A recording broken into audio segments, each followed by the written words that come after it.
Captain Lee, my son, checked her uniform one last time before entering the spaceport terminal. Her black boots shone in the bright lights of New Seoul Spaceport. The silver pins on her blue Terran Defense Force uniform showed her 15 years of service. She had earned each one of them. The terminal was busy today. Hundreds of people rushed to catch their flights to different space colonies. My son walked calmly through the crowd, pulling her small black suitcase. She was going to visit her sister on Alpha Centauri B, taking a civilian transport for the first time in 5 years. Flight TC-238, New Beijing Station, and Alpha Centauri B, now boarding at Gate 15. The announcement system called out. My son checked her ticket on her wrist computer. That was her flight. At Gate 15, a long line of passengers waited to board the ship. The transport was huge. A white and blue civilian craft called Star Wanderer. It could carry 500 passengers easily. My son joined the line, standing behind a family with 2 small children. The little boy kept looking at her uniform with wide eyes. "Are you a space soldier?" he asked. My son smiled. "Yes, I am. I protect our colonies and ships." The boy's mother turned around. "I'm sorry, Captain. He's very curious." "It's fine," my son said. Curious children become good explorers. The line moved slowly as people showed their tickets and went through security. When it was my son's turn, the security officer, a young man named Officer Kang, checked her military ID with extra care. "Thank you for your service, Captain," he said, returning her ID. "You're in seat 34B. My son nodded and walked through the boarding tunnel. The inside of the ship was clean and bright. Blue carpet covered the floor, and the walls were white with small lights. She found her seat in the middle section. It was next to the aisle, just as she had requested. As she put her suitcase in the overhead compartment, a loud voice came from behind her. "You must be joking. This can't be right." My son turned around. A man in an expensive black suit stood there, holding a ticket. He was Park Dae-ho, though she didn't know his name yet. He looked at his ticket, then at her, then at his ticket again. "Is there a problem?" my son asked politely. "Yes, there is," Park said, his voice getting louder. "I paid extra for a premium seat, and they put me next to. He didn't finish his sentence, but his eyes moved up and down her uniform, then to her face, then her skin. His meaning was clear. Other passengers started to notice. Some looked away, pretending not to hear. Others watched with uncomfortable expressions. A flight attendant named Han Jia hurried over. "Sir, is everything all right?" Jia asked. "No, it's not all right," Park said. "I want a different seat. I won't sit here." My son stood straight and calm. She had faced worse things than angry businessmen. Space pirates, solar storms, and alien threats were all part of her job. This was nothing. "Sir, the flight is fully booked," Jaya explained. "All seats are assigned. If you'd like, you can take your assigned seat now, or you can wait for the next flight tomorrow." Park's face turned red. He looked at his expensive watch, then at his ticket again. My son could tell he had an important meeting to attend. He couldn't wait for tomorrow's flight. "Fine," he said sharply. "But I want this noted in your system, and I'll be filing a complaint." He sat down heavily in his seat, pulling out his tablet and pretending my son didn't exist. The flight attendant gave my son an apologetic look before walking away. More passengers boarded the ship.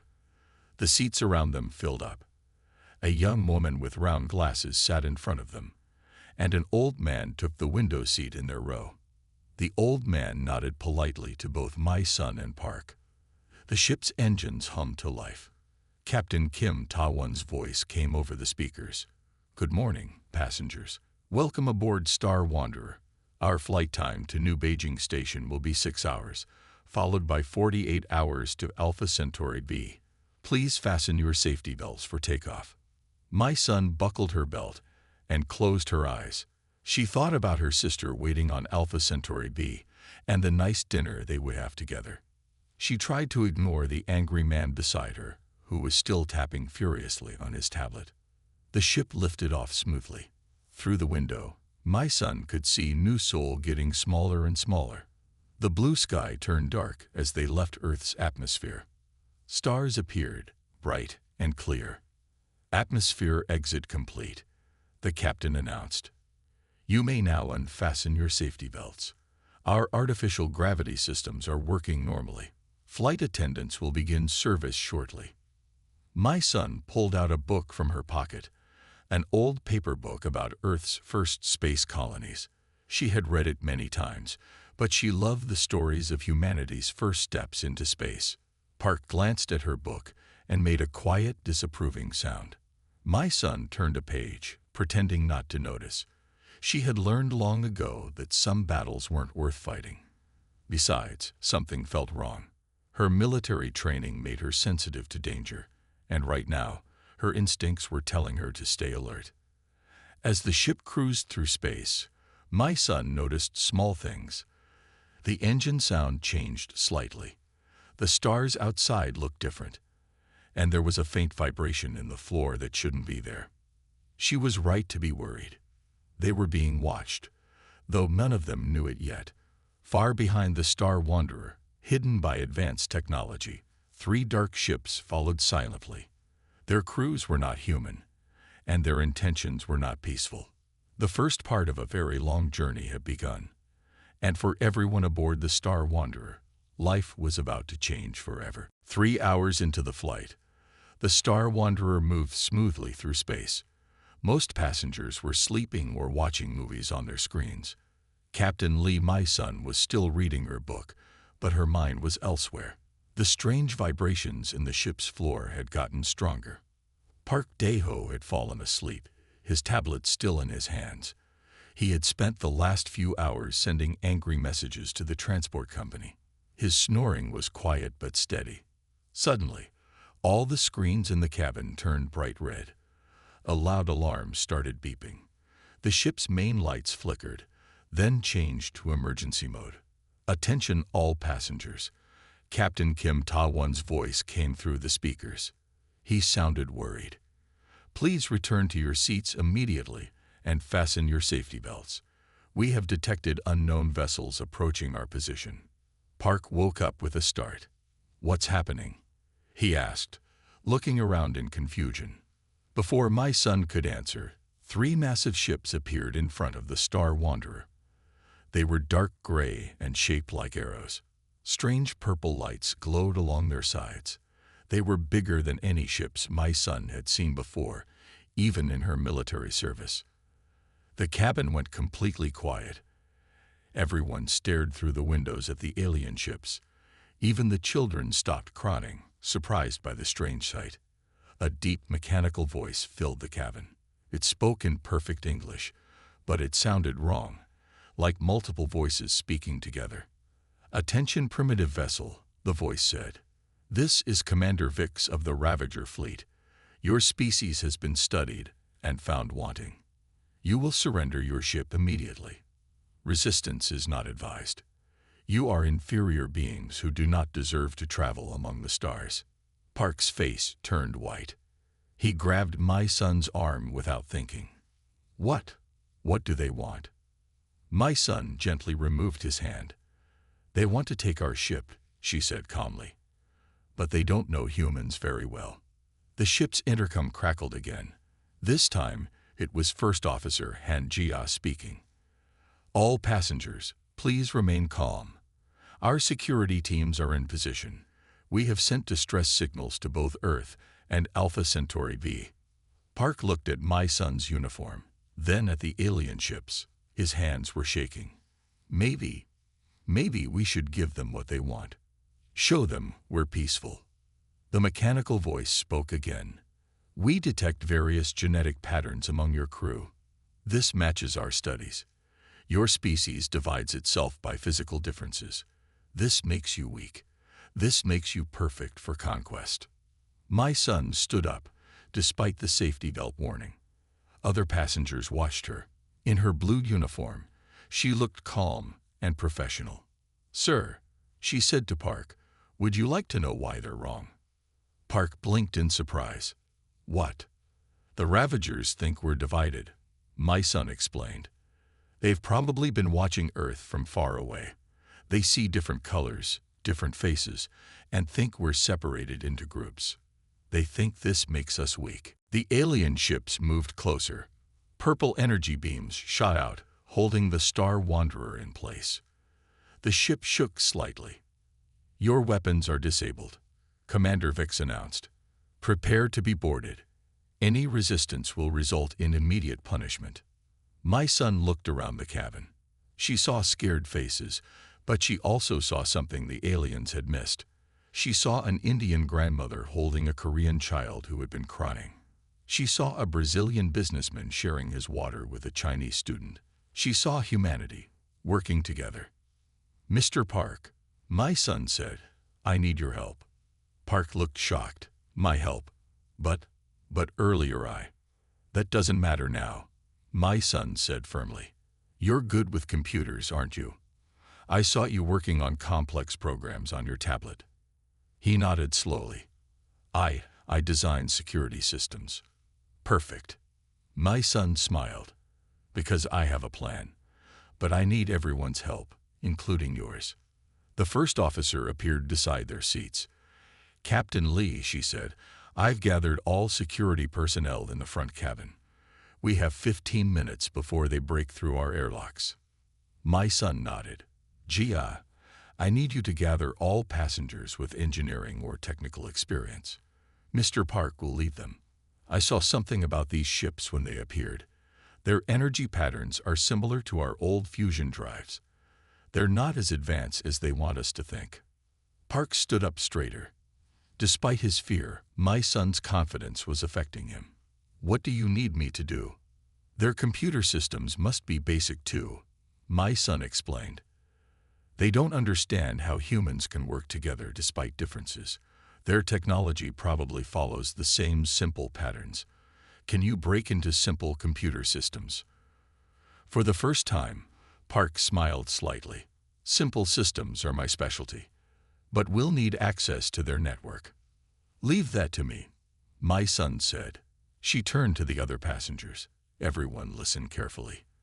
When they board this ship, they expect to find us divided. They expect us to betray each other. We're going to show them how wrong they are. The mechanical voice interrupted again. Your ship's defenses are nearly broken. Prepare for boarding. Selected specimens will be taken for study. Your divisions make you easy to control. My son looked at Park. Still think we should surrender? He shook his head. No, Captain. Not anymore. He paused, then added quietly, and I'm sorry about earlier. I was wrong. Apology accepted, my son said. Now let's show these Ravagers why they should never underestimate humanity, not any part of humanity. Around them, passengers began organizing themselves. Engineers gathered around Park. Security personnel took positions near the airlocks. Medical staff prepared emergency supplies. The grandmother with her water bottle began distributing it to people who needed it. The Star Wanderer shook again. The Ravagers were nearly through. But they were about to learn an important lesson about humanity. They were about to learn that their biggest mistake wasn't attacking the ship. Their biggest mistake was thinking that human differences made them weak. They were about to learn that humanity's differences were actually their greatest strength. My son checked her old military watch. 5 minutes until they break through, she announced. Everyone know their positions. Park nodded, now fully focused on his tablet, where he was preparing his cyber attack. Ready when you are, Captain. The ship's lights flickered again as the Ravagers' boarding ships attached themselves to the Star Wanderer's hull. The sound of cutting tools could be heard through the walls. My son took a deep breath. Then let's show them what humanity can really do when we work together. The first sparks appeared around the airlock door. The real test was about to begin. The airlock doors burst open with a loud bang. Purple smoke poured into the Star Wanderer's main cabin. Through the smoke came the Ravagers. They were tall, at least 7 feet high, with gray armor covering their bodies. Their helmets had 3 glowing purple eyes, arranged in a triangle. Captain Lee Mai-sun stood calmly in the middle of the passenger cabin. She had positioned everyone carefully. Park Dae-ho and his team of engineers were hidden in the control room. Other passengers were sitting quietly, following her plan. The lead Ravager stepped forward. Its voice boomed through speakers in its helmet. "This vessel is now under Ravager control. You will be separated by your genetic patterns. Resistance is useless." Mai-sun stepped forward. "I am Captain Lee Mai-sun of the Terran Defense Force. I speak for this vessel." The Ravager commander tilted its head. Our studies show your kind are not typically in positions of authority. Those with your physical characteristics are usually." "Your studies are wrong," Mai-sun interrupted. "But please, continue telling me what I usually am. I enjoy learning about myself from aliens who hide behind masks." 2 more Ravagers moved forward, weapons ready, but their commander held up a hand, stopping them. "You show unusual courage for an inferior being. Perhaps you will be useful for study." In the control room, Park watched through a small camera. His hands moved quickly over his tablet, connected to the ship's systems. 20 other passengers worked with him, each following Mai-sun's plan. "The captain is keeping them busy," Park whispered. "Their network security is simple, just like she said. They think in straight lines, no complexity. Breaking in now." Mai-sun could see more Ravagers entering the ship. She counted 12 so far. Their weapons looked advanced, but their movements were stiff and predictable. They really did think in straight lines. "Commander," Mai-sun said, "before you continue your invasion, I have a question. In your studies of Earth, did you ever watch our entertainment videos, our movies?" The Ravager commander stood still. "Such things are beneath our notice. We study only important things: military strength, resource locations, genetic divisions." Mai-sun smiled. "That's too bad. Our movies could have taught you something important about humans. Would you like to know what that is?" More purple smoke poured through the doorway. The Ravagers began moving through the cabin, scanning passengers with handheld devices. They were dividing people into groups, just as they had planned. "Your attempts at delay are useless," the commander said. "We have disabled your engines, weapons, and communication systems. You are trapped." "About those systems," Mai-sun said. She glanced at her watch. "Mr. Park, how are we doing?" Park's voice came through the ship's speakers. "Ready, Captain. Their security really is as basic as you thought. They protected their weapons and engines with complex codes, but their environmental systems, simple password protection, like they never thought anyone would bother with life support." The commander turned sharply. "What is this? How are you accessing our systems?" Mai-sun took 1 step closer to the commander. "You said you study important things, but you missed the most important thing about humans. Would you like me to tell you what it is?" The purple lights in the Ravager ships flickered. Alarms started blaring in their vessels. The commander received urgent messages through its helmet, making its head twitch with each new alert. "What is happening?" it demanded. "Our ship temperatures are rising. Environmental controls are not responding." "The most important thing about humans," Mai-sun continued calmly, "is that we work together. All of us. Those differences you saw, they'd make us stronger, not weaker. Because we learn from each other. Adapt. Improve." The Ravager soldiers began moving erratically. Their armor was designed for cold temperatures. Now their ships were heating up, and that heat was spreading to their suits. "Impossible," the commander said. "Our study showed clear divisions, conflicts, separations." "Oh, we have conflicts," Mai-sun agreed. "Like today, this man here." She pointed to where Park had been sitting. "He didn't want to sit next to me because of how I look, but when our ship was threatened, he put those feelings aside. Because that's what humans do when it matters." The commander raised its weapon. "You will undo these changes immediately." "I can't," Mai-sun said, "because I'm not the one who did it. The man who didn't want to sit next to me. He's the one in your systems right now, along with 20 other passengers. Engineers from different countries, different backgrounds, all working together. More alarms blared. The Ravager soldiers were struggling now, their movements becoming sluggish in their overheating suits. "This is your only warning," my son said. "Leave our ship now while you still can, and take this message back to your fleet. Humanity's differences are not a weakness. They are our strength. Every time you think you understand us, we'll surprise you. Because we never stop learning from each other." The commander's weapon wavered. Through its helmet speakers came urgent messages from the Ravager ships. Their systems were failing. Emergency protocols were activating. "This is not possible," the commander insisted. "Our studies were wrong," my son finished. "And now your ships are reaching critical temperature. Your suits will fail soon. So make your choice, Commander. Leave or face the consequences of underestimating humanity." The Ravager soldiers began retreating to their ships. The commander stood its ground for a moment longer, its 3 purple eyes fixed on my son. "This is not over," it said. "You're right," my son agreed. "This is just the beginning. Humanity is going to the stars, Commander. All of us together. Remember that." The commander finally backed away, following its soldiers.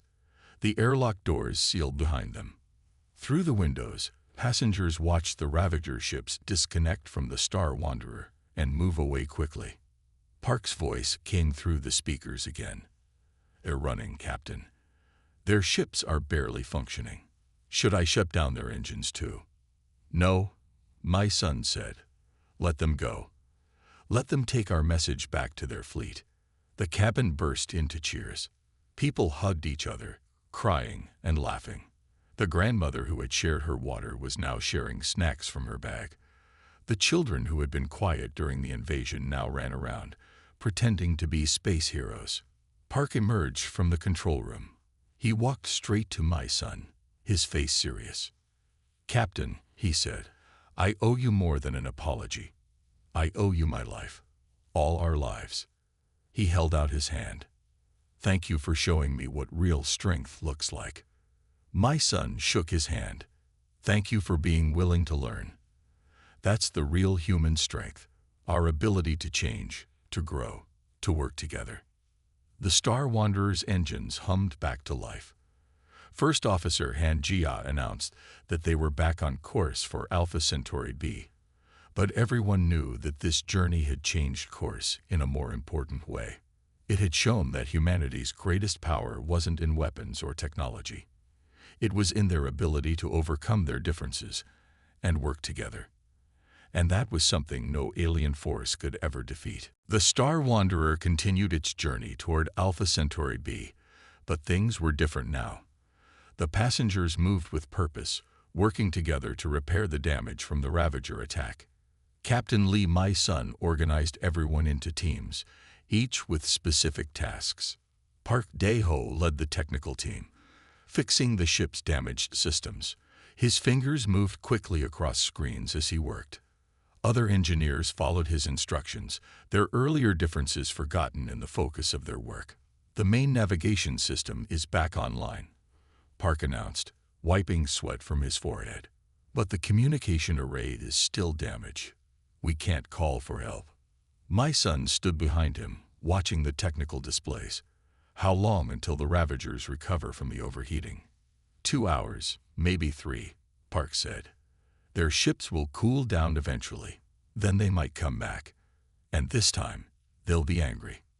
First Officer Han Jia approached them with a tablet showing the ship's status. "Captain, we have another problem. The emergency repair teams found damage to our defense shields.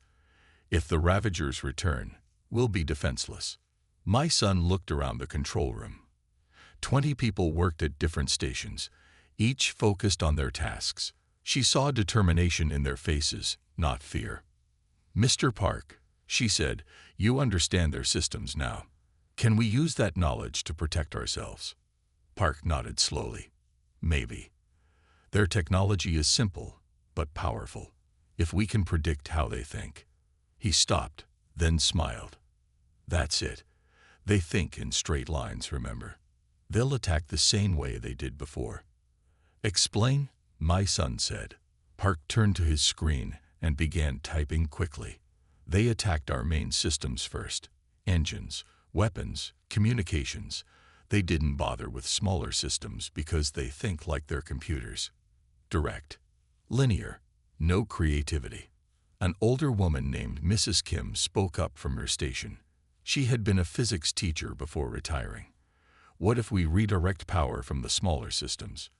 Create a false target. Exactly, Park said. We can make them think our main defenses are in one place, but actually protect ourselves another way. He looked at my son. But we'll need everyone's help, and I mean everyone. My son understood. She pressed the ship's intercom button. Attention all passengers. This is Captain Lee, my son. I need volunteers for a special task. Anyone with experience in electronics, physics, or even video games, please come to the main control room. People began arriving quickly. A teenage girl who loved building computers, a retired electrician, a college student who played strategy games. Each person brought different skills, different ways of thinking. Here's the plan, Park explained to the group. We're going to think like humans, not like Ravagers. They expect direct attacks and defenses. We're going to be creative instead. For the next hour, the ship became a hive of activity. Under Park's direction, passengers ran new power lines through service tunnels. Others reprogrammed entertainment systems to act as backup sensors. Children even helped, their small hands reaching into tight spaces adults couldn't access. My son watched Park work with the others. His earlier prejudice seemed forgotten as he praised good ideas from everyone, regardless of who suggested them. She saw him pat the teenage girl on the shoulder when she solved a difficult programming problem. They're coming back, Jaya announced suddenly. The main screen showed 3 Ravager ships approaching. They looked different now. Their purple lights were brighter, angry. Are we ready? My son asked. Park looked up from his station. Ready as we'll ever be. Everyone knows what to do. The passengers nodded. Even those who couldn't help with technical work had jobs. Some would help evacuate the wounded if needed. Others would manage supplies. Everyone had a role. The Ravager commander's voice boomed through the ship again. You have caused damage to Ravager property. Surrender now for immediate punishment. Resistance will result in destruction. My son stepped up to the communication panel. This is Captain Lee. Your last attack failed because you didn't understand humans. Want to try again? Your tricks will not work twice, the commander said. We have adapted our systems. So have we, my son replied. She nodded to Park. Show them. Park pressed a series of commands. All around the ship, systems came to life in unexpected ways. The entertainment screens created false sensor readings. The heating system generated energy patterns that confused Ravager scanners. Even the food replicators had been reprogrammed to interfere with enemy targeting systems. The Ravager ships fired their weapons, but instead of hitting the Star Wanderer's engines or weapons, their shots passed through false images. The real ship was protected by shields made from combined power of dozens of smaller systems working together. Impossible. The commander's voice showed confusion for the first time. Our scans show your defenses are centered in the main systems. That's the problem with thinking in straight lines, my son said. You miss all the interesting curves. Mr. Park, show them our second surprise. Park grinned and entered another command. All the ship's systems worked together in ways their designers had never imagined. The Ravager ship's sensors were overwhelmed by thousands of false readings. You attacked us because you thought our differences made us weak, my son said to the commander. But those differences let us think of things you never could. A teenager's gaming knowledge, a teacher's physics lessons, a child's creative idea, all working together. The Ravager ships fired again and again, but they couldn't land a solid hit. Their simple, powerful systems were confused by the complexity of human innovation. Final warning. the commander said, but its voice held less confidence now. Surrender or be destroyed. My son looked at her crew, not military, not trained, but working together perfectly. Park caught her eye and nodded. The retired teacher smiled. The teenage girl gave a thumbs up. No, my son said simply. We don't surrender. That's another thing about humans you should learn. We're stubborn that way. She turned to Park, ready to show them what else humans can do when we work together. Park's fingers flew over his controls. Ready, Captain. Let's teach them another lesson about humanity. The Star Wanderer's improvised defense systems powered up, ready for the real fight to begin. The battle between the Star Wanderer and the Ravager ships lit up the darkness of space. Purple energy beams from the Ravager ships crossed paths with the clever defenses of the passenger vessel. Each time the Ravagers thought they had a clear shot, they found themselves firing at empty space. Inside the Star Wanderer's control room, Park Dae-ho worked with perfect focus. His hands moved across 3 different screens, coordinating the ship's improvised defense systems. Captain Lee My-sun stood beside him, calling out orders to the volunteer crew. Their main ship is moving to the left. My-sun said, they're trying to flank us. Park nodded without looking up. They still think in straight lines. Watch this. He pressed several buttons, and the ship's entertainment systems created a perfect hologram of the Star Wanderer 30 meters to the right of their actual position. The Ravager ships fired at the hologram. Their powerful weapons passed through empty space. Captain, First Officer Han Jia called out, long-range sensors are picking up something. Multiple ships coming in fast from the direction of Earth. My son checked the readings. A smile spread across her face. The Terran Defense Force received our distress signal. Commander Kim Ta-won is leading the rescue fleet. The Ravager commander's voice boomed through the ship again, but this time it showed signs of stress. Your deceptions cannot last forever. Your power will run out. Your people will tire. It is inevitable. Actually, my son replied, you're wrong again, about everything. She turned to Park. Show them what human endurance looks like. Park activated the final part of their defense plan. Every passenger who couldn't help with technical work had spent the last hour connecting backup power cells from their personal devices. Tablets, phones, gaming systems, all linked together into an improvised power grid. Impossible, the commander said as new energy readings confused their sensors. Where are you getting this power? From everyone. My son answered. Every passenger donated their devices. People you thought couldn't work together are proving you wrong with every minute we survive. The first ships of the Terran Defense Force appeared in the distance. Their white hulls gleamed against the darkness of space. Leading them was the TDS Harmony, Commander Kim's flagship. This is Commander Kim Ta-won of the Terran Defense Force. A new voice announced on all channels. Ravager vessels, you are in violation of human space. Withdraw immediately or face the consequences. The Ravager ships turned to face the new threat. But as they moved, Park activated one final surprise. All the ship's speakers played different music at once. Classical, pop, rock, traditional songs from various cultures. The cacophony of sound transmitted directly into the Ravager's communication systems. What is this chaos? The Ravager commander demanded. This is humanity. My son said calmly.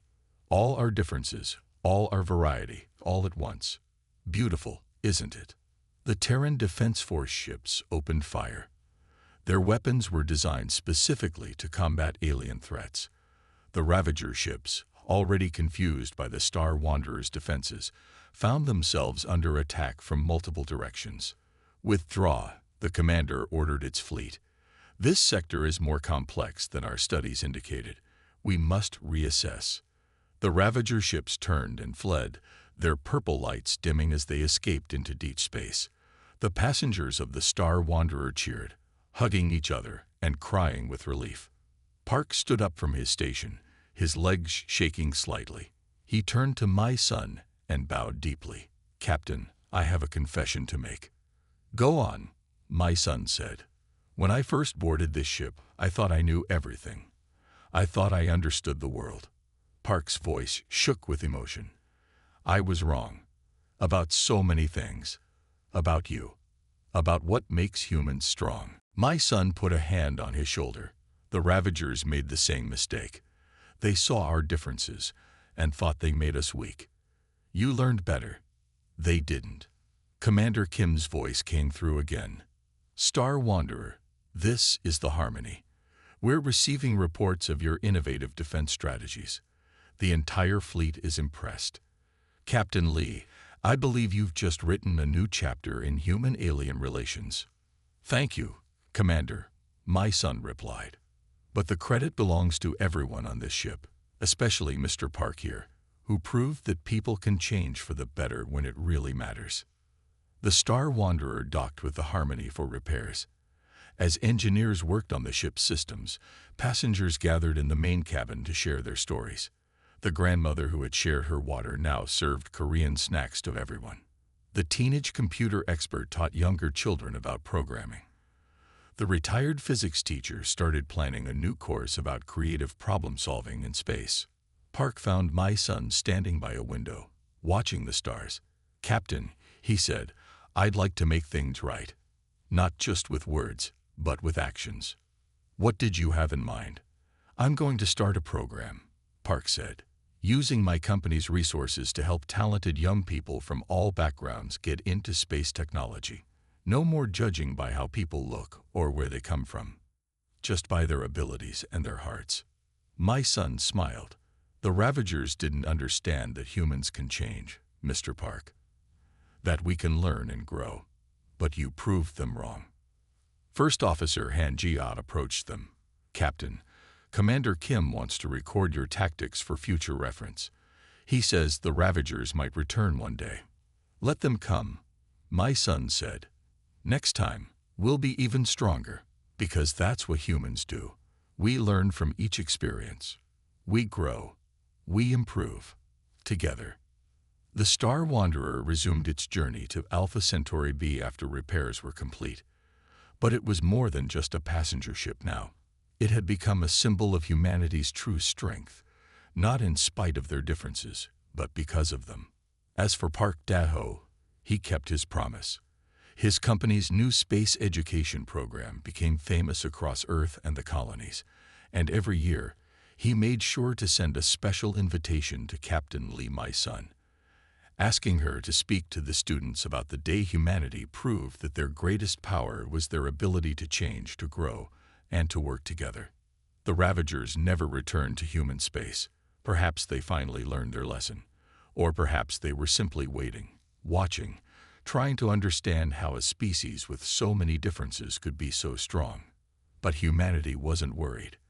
They knew that whatever challenges the future held, they would face them the same way they had faced the Ravagers, together, with all their wonderful differences making them stronger than any force that tried to divide them.